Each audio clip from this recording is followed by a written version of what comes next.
Mr. President, Vice President Quayle, Senator Mitchell, Speaker Wright, Senator Dole, Congressman Mitchell, and fellow citizens, neighbors, and friends. Senator Dirksen, Mr. Chief Justice, Mr. Vice President, President Johnson, Vice President Humphrey, my fellow Americans, and my fellow citizens of the world community. Mr. Chief Justice, President Carter, President Clinton, President Bush, President Obama, and fellow Americans and people of the world, thank you. My fellow citizens, today we celebrate the mystery of American renewal.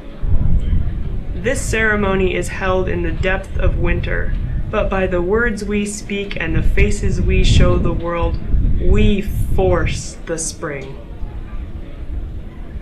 The oath I have taken is the same oath that was taken by George Washington and by every president under the Constitution. Here before me is the Bible used in the inauguration of our first president in 1789. It is right that the memory of Washington be with us today. Not only because it is the bicentennial inauguration, but because Washington remains the father of our country. We meet on democracy's front porch, a good place to talk as neighbors and as friends. And my first act as president is a prayer. I ask you to bow your heads.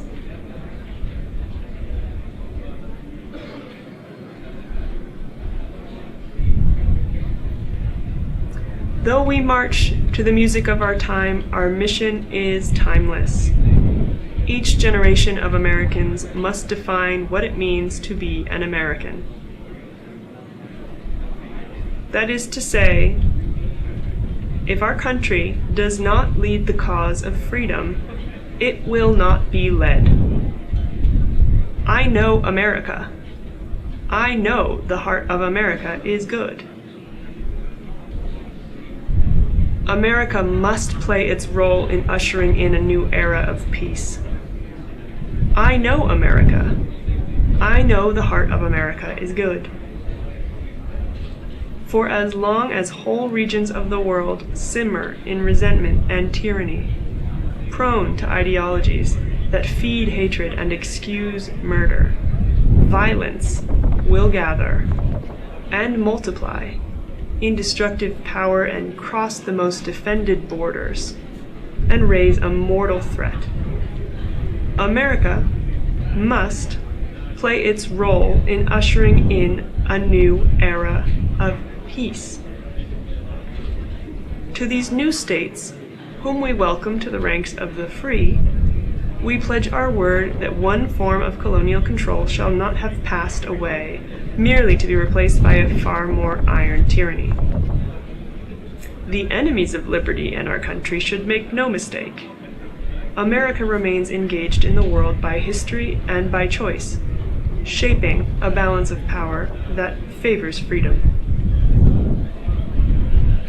That is to say, if our country does not lead the cause of freedom, it will not be led. I know America. I know the heart of America is good. We are a purely idealistic nation. But let no one confuse our idealism with weakness. Unless we in America work to preserve the peace, there will be no peace. Unless we in America work to preserve freedom, there will be no freedom. We are a purely idealistic nation, but let no one confuse our idealism with weakness. Unless we in America work to preserve the peace, there will be no peace. Unless we in America work to preserve freedom, there will be no freedom. There is nothing wrong with America that cannot be cured by what is right with America. This is the source of our confidence, the knowledge that God calls on us to shape an uncertain destiny. There should be no fear. We are protected, and we will always be protected. We will be protected by the great men and women of our military and law enforcement, and most importantly, we are protected by God. This is your day. This is your celebration. And this is your United States of America. We share one heart, one home, and one glorious destiny. From this moment on, it is going to be America first.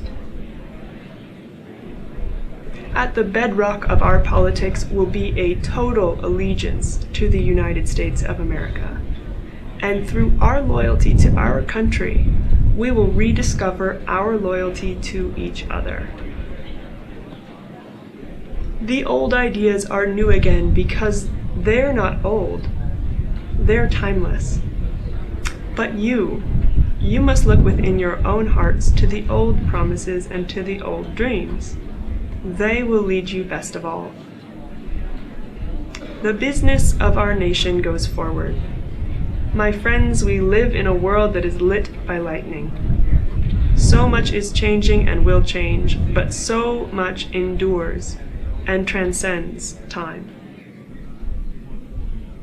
History is a ribbon, always unfurling. History is a journey. As we continue our journey, we think of those who have traveled before us. We stand again at the steps of this symbol of our democracy. Thank you, and God bless you all. This work continues. This story goes on. And an angel still rides in the whirlwind and directs this storm. May God bless you all, and may God bless America. May God bless you, and may He watch over the United States of America. Thank you, and God bless you all. From the height of this place and the summit of this century, let us go forth. May God strengthen our hand for the good work ahead, and always, always bless our America.